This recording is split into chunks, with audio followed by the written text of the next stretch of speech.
You might be able to, what they could call looks maxing, and you might be able to make yourself slightly less ugly. Maybe you can work out and this type of thing. But I think you're still going to be ugly. You're just going to be buff and ugly, right? So maybe it can up your scale a little bit, maybe 1 point, something like this. But I think that the charisma especially, and what I've noted is people either have this as a trait, they either are somewhat leaning towards charismatic, or they just don't. So like even in your example of sales, yes, you can teach people sales if they have the potential to be charismatic enough to do it because they already have some set level of charisma. I don't think that charisma is something that's taught, though. I don't think it's something easily taught. You either have it, it's called the it factor for a reason, right? You either have it or you don't. Well, I mean, I respect your opinion, and I disagree. I think you can definitely teach people how to be charismatic, and I don't think you have to be charismatic to be good at sales. There are plenty of extremely mellow salespeople. Sales is all about, you have a problem, and I'm better at explaining the problem than you are, and I have a solution that matches your problem. Yeah, that's all charisma. Communication's charisma. Communication is sales. They've actually done studies on this. Sales with video off do perform much better than sales with video on. Why is that? I mean, you can't really use charisma with as much with the video off. Because the person's better looking. They can't. What do you mean? They're better looking and have more charisma. You can't see. Why. I'm saying video off sells better than video on. Because most people are not very good looking, likely. Most salesmen are probably not highly good looking, but that doesn't mean they don't have a lot of charisma.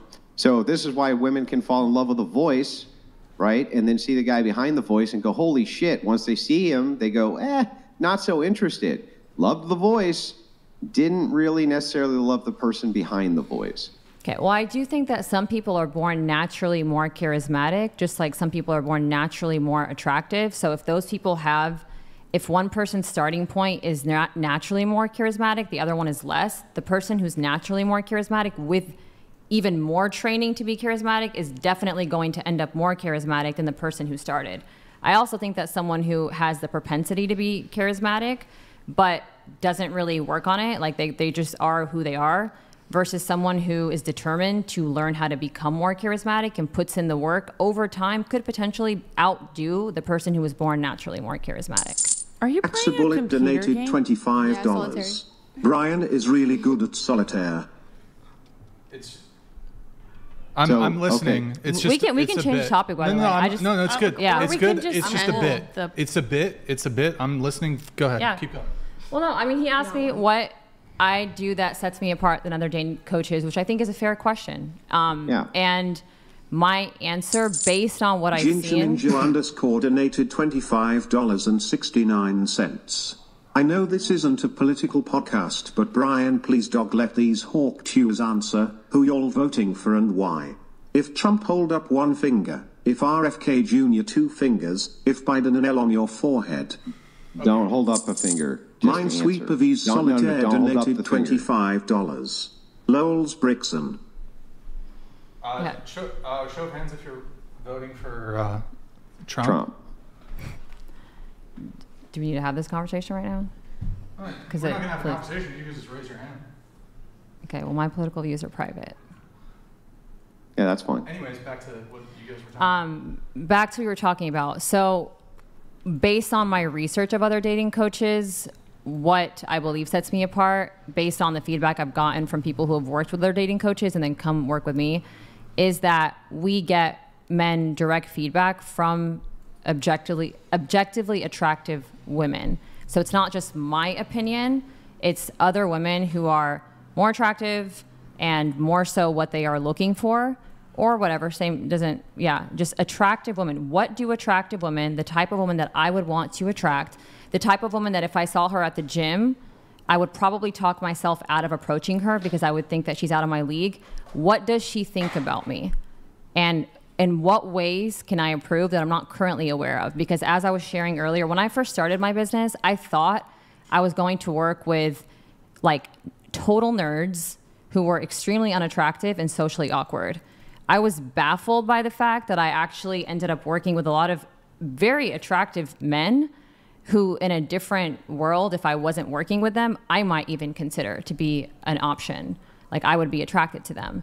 And I was surprised to see that many Don't men you think who that are other dating coaches also do the exact same thing? They have women do vetting on their behalf not based so on that my they can research. give feedback? Not based on my research, no. So the fact that I've codified female attraction into a 5 assessment category, and I get women to give men quantifiable feedback. Like, here is how you could go from a 5 or a 6 to an 8 or a 9 to women like me. That's what it would take for us to see you that way. No, I have not seen anyone else codify attraction. I have not seen anyone else quantify attraction, because men like numbers. You ever heard of a guy named Michael Sartain? Adamantium No. donated $25.69. Hamas going to act like we don't know who she votes for. Biden. What the fuck? By the way, this is the roast section. We're in the roast section of the show, so they're going to roast. Yeah, so No, I mean, I'm sure there are other fantastic dating coaches. I'm just talking about the ones that I have personally looked up, ones that I would consider competition. I've looked at what they do. I've essentially funnel hacked them. And funnel hacked? Yeah, funnel hacked. It just means that you figure out what their approach is, how to help people. He has a coaching program. I don't remember what his organization is called, because I just don't remember kind of tiny details like that. But inside of his, he also has a kind of a PowerPoint plan which goes over the exact same type of thing, right? Which is male attractiveness, how you can look smack, this type of thing. But this, honestly, like, I'm just giving you honest feedback, because as I'm listening to you, this just really sounds like very, very, very basic kind of red pill talking points, as far as do this and then that'll lead to this. You know, you can look max here. You can possibly improve this portion of yourself. It's all basically just male self-improvement. Yeah, just like a fitness coach gives you more or less advice that you can find for free on the internet, which is eat less, work out more. But it doesn't mean that it's no easier. Just because you can information is not transformation. Yeah, that's kind of action. Donated $25. Goodness, where is the elevator music? I'd like to go there for a little R&R instead of listening to this so-called dating coach. Okay, thank you, Termia. Appreciate it. Thank you. Yeah, it's called Men of... So it's like with enough... $25. The pushback is because we're skeptical of female dating coaches for men. Generally speaking, you don't ask a fish how to catch fish. But I must acknowledge male grifters in this space too. Wait, yeah, there's no doubt about that. Stochastic Decay donated $25. I interrupt this discourse for an important message. My sprinkler goes like this.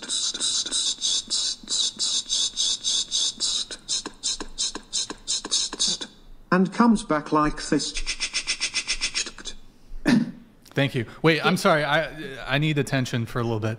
Okay, check. This is my first time ever. Jay Ekin donated $25. Jay, bro. I'm the most charismatic, handsomest boy ever. Just ask my mum. Okay, thank you, Jay. You are the most charismatic and handsomest guy. My mom says I'm way more handsome than his mom says he is. All right, boys. This is the first ever Solitaire W on the Whatever podcast. I don't know how many games I've played. Oh, bro, don't interrupt the shit. Lanius_Jr. donated $25.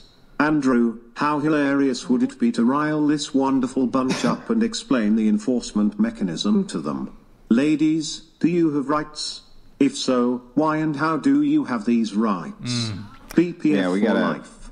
We gotta move from that. We're near the end of the show, but okay. Are we at the end? Hold on. W. Boom. Fucking first Solitaire W on the Whatever podcast. I've clutched it, boys. I fucking clutched it. Hold on. That's right! You see that clutchness? Bro. I am fucking clutch! Good job. Yes! About time I get a fucking lucky break in this fucking game, motherfuckers, and I clutch the goddamn grenade launcher. That's fucking right! I am a fucking legend. You're awesome. Anyways, sorry to be cringe. Go ahead. Continue, guys. Well, given enough time, I believe that anyone can Lol figure out... Paladins donated $25. Biggest thing that Red Pill taught me is that these women's won't acknowledge his dark triad traits work. Before I found TRP 10 years ago, I was dating single moms. Try it out, guys. Thank you. But seriously, I've never won a game of solitaire on this podcast, so that's a big David accomplishment. Tuzachiak donated $25.01. I want a champagne Sid pop. 4, you are smart. Your advice applies to Brian. He should stop eating on camera. Maddie, you are nice young lady. Sorry for roasting you before. Boom, Russell. Props to Rachel Wilson. I don't remember. Shout out your Rachel recipe. Wilson. Abdul Get the Rocks donated $25. Something smells fishy here, but definitely haram. Habibi Cleary is definitely grifting these poor simps. Get the rocks. Yeah. Abdul? Yeah. Get the rocks. Get the rocks. _Cav_vet donated $25. Brian, ask girl in yellow like dress it. if she thinks Donald Trump is a 10. Maddie is She said not she was an voting for 8. Trump. She is a solid 9. Middle pink top is a 6. Rest are 4. Okay. Liquid Scorpion _1 donated $25. Women want older men because younger guys are too immature. Ladies, that highlights your own immaturity because you seek instant gratification. Growing side by side with a guy your age is living life. Word. Okay. I'm going to do 5 minutes of alert moderation here. If you guys, I'll pause it temporarily if you guys want to finish up your point so you're not let's do that. interrupted. That'd be cool. Yeah, go ahead. Yeah, well, I was just wanting to dive in. I guess it's hard. I understand it's hard when the conversation flow gets broke up from time to time for us to kind of remember where we were at, but to revisit it. So I was hoping for like an epiphany. You know what I mean? I've been in these spaces now for a little while. I've heard a lot of different things said by a lot of different people, but it kind of always narrows down to kind of these basic, what I would consider to be red pill sphere talking points. Yeah, I get it. And manosphere talking points. So I was looking for that light bulb, the epiphany, the ding, here's the thing that I have that and that's all. Look, I get it. When I hired a fitness coach 2 years ago, I was hoping for the same thing. Because to be honest, getting my ass to the gym 4 or 5 times a week, counting macros, that was not fun in my mind. So I was hoping for her to just say, look, you can do a little bit of Pilates, eat whatever you want, and you're going to get that hourglass, big booty figure that you're looking for. But hard truth is, nope. It's actually just common knowledge. Count your macros, eat up your protein, lift heavier weights, progressively overload, and in time, you will get the physique that you want. Most people, they don't, all my clients, when they sign up to work with me, it's not because there's lack of information out there. There is a lot of free information out there on my Instagram, on a bunch of other female dating coaches' Instagram. They're not hiring me so that I can give them more information per se. They're hiring me so that I can hold them accountable. Partially, it's that.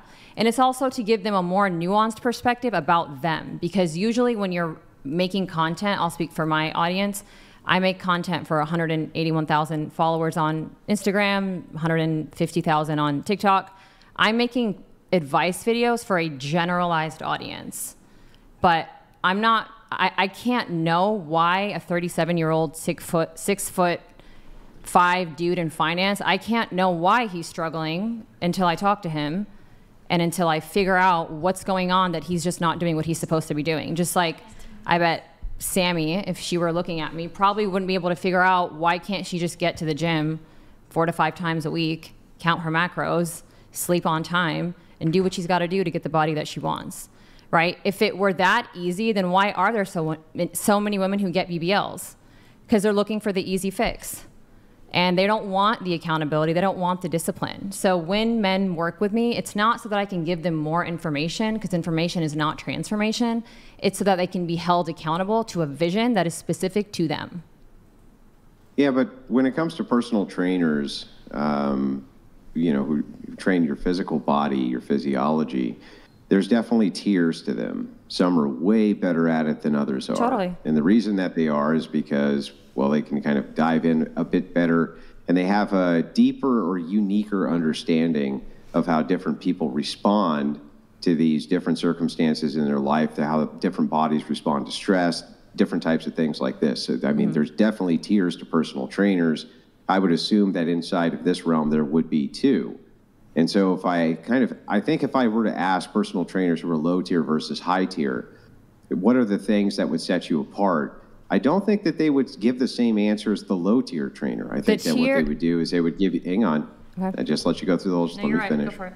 I think that they would go through an entire different set and say, no, this guy is low tier because A, B, C, D.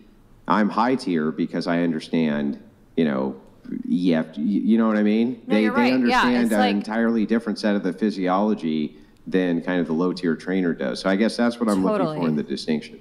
Yeah, and I've hired a lot of coaches, and I've learned through trial and error that good branding does not always mean that the program is going to match the branding.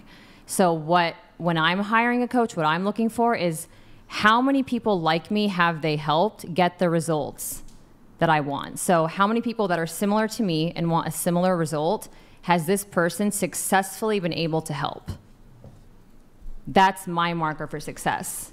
So followers aside, whatever, but innovative nobody's advice saying aside, that every dating coach I've ever seen has I've helped thousands. Here's my body count. I haven't helped thousands. Here's my success rate, and here's all of my testimonies on my site, right? I mean, it's always kind of the same thing, isn't it? Well, yeah. I mean, what else are you going to go by? If you're wanting to hire a plastic surgeon, you're going to go by the before and afters. If you want to hire a fitness coach, you're going to go by the before and afters.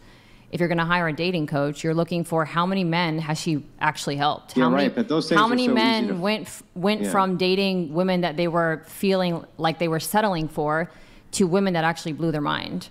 Like how many men went from chasing one that's girl? That's why you put people to the question to ask them what sets you apart, right? Because then it's not, well, my testimonies say that I'm set apart because I'm super skilled, because that's easily fudged, right? Instead, usually they'd be like, these are the criteria that really, the reason you should use me is because this reason more than anything, and it's really the thing that puts me over the top, right? So like for me, Andrew, what sets you apart from almost all other debaters is because I have some of the most powerful rhetoric inside of the debate sphere. That's what really sets me apart.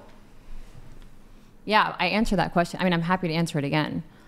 What sets me apart is that I have found a way to quantify attraction. I have found a way to universalize female attraction so that a man, when he goes on 3 dates with a chick and then she suddenly blows him off, he's not wondering, what did I do wrong? He actually has tangible feedback that he can look at and say, okay, this is probably why I keep getting blown off by women that I'm into.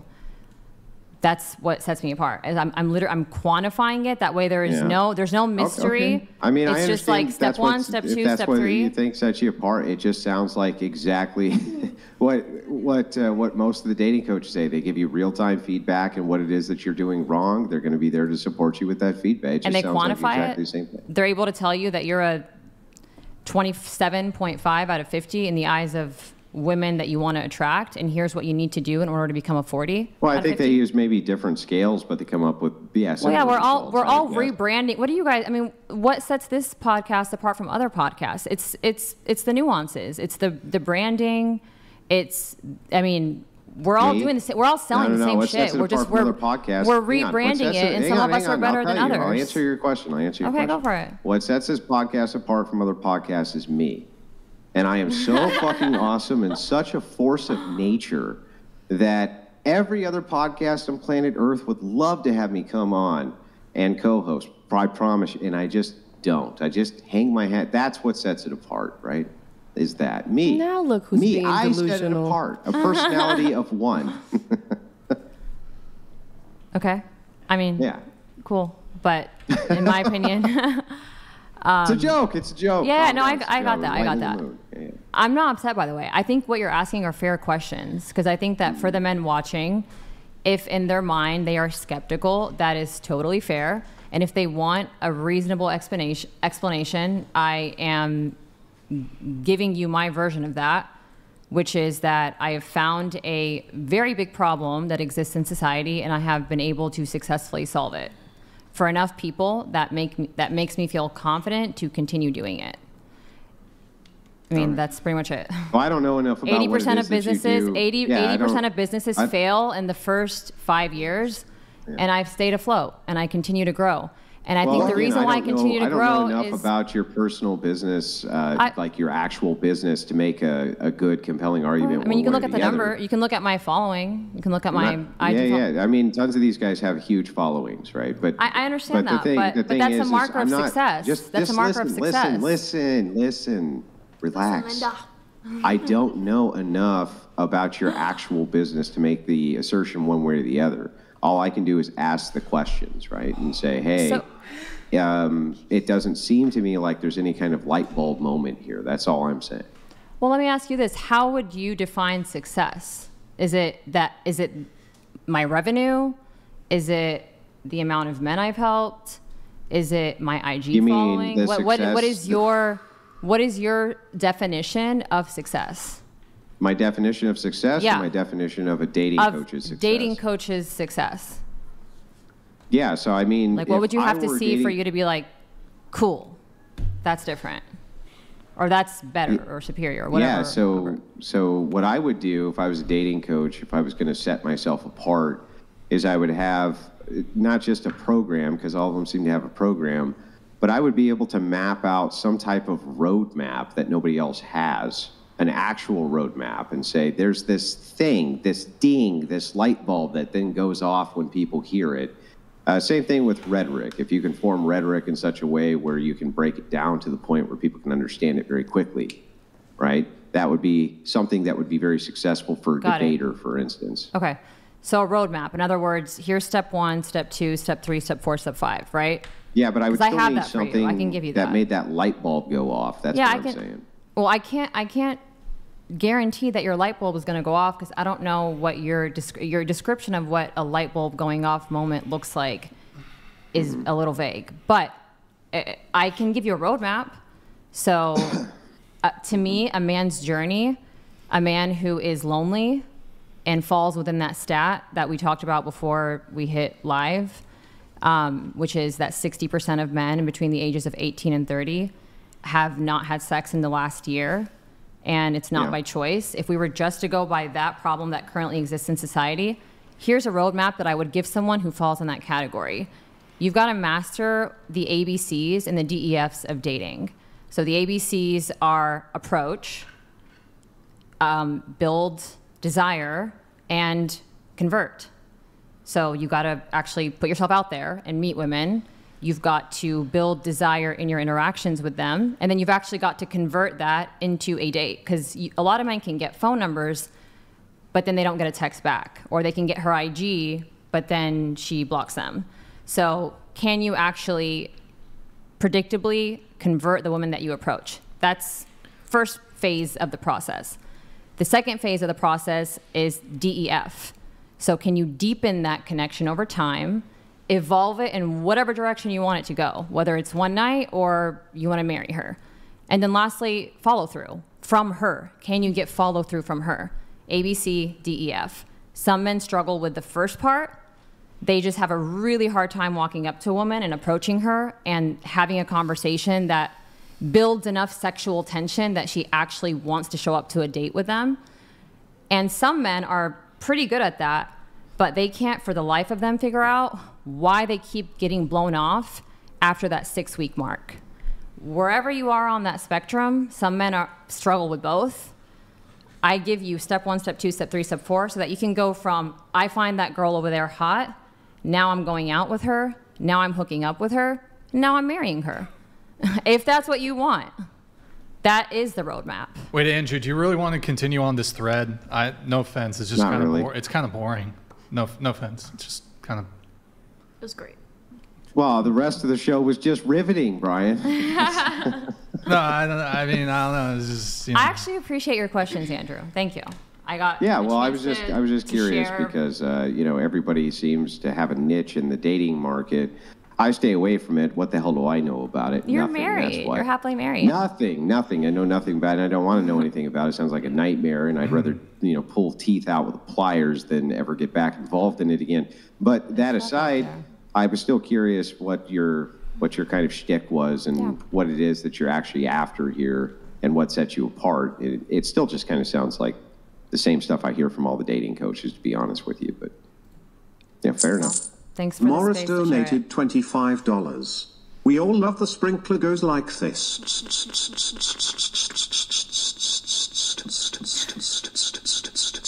And comes back like Trump 2024. Glenn Lawrence Presents Pro donated $25. To the Big Boobies Blonde.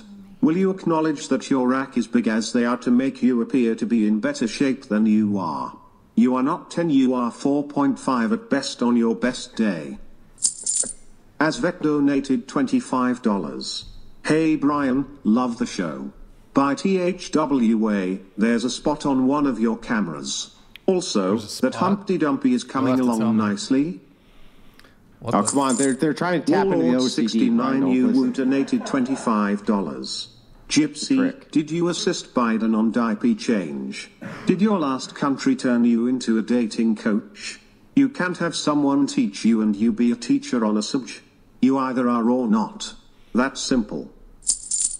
Glenn Lawrence Presents Pro donated $25. To the bikini competitor, what is the most important thing the day of the show once your class is called out on stage? How you answer this question will prove how well you know about bodybuilding comps. What is the most important thing when your class gets called out on stage? Is your stage presence is the first thing they look at. Jurendi donated $25. This is just the dentist system with extra steps. Yo, Duran, thank you, man. Oh, this is a what's that TV show called? Xjandex It's Always Sunny donated in Philadelphia. $25. GG's on your W, Brian. Thank you, bro. We got the You W. can let Minesweeper go, Tobro. I almost had Andrew that. is the GOAT. Maddie is the only 10 in many rooms. A lot of these, one of these Mads, this one's whoever said it, Mads. I'm not going to trigger that one. It's a little too much, little offensive. Okay, not going to trigger it. Yeah. I'm waiting. Most of these are now at the dating coach, and she decided to get up right when we were. So I'm going to have to wait to trigger them until she's back. Any final thoughts from the panel before we wrap up here in a few minutes? By the way, guys, get your last minute roast in TTS. You need to roast Maddie. She needs a...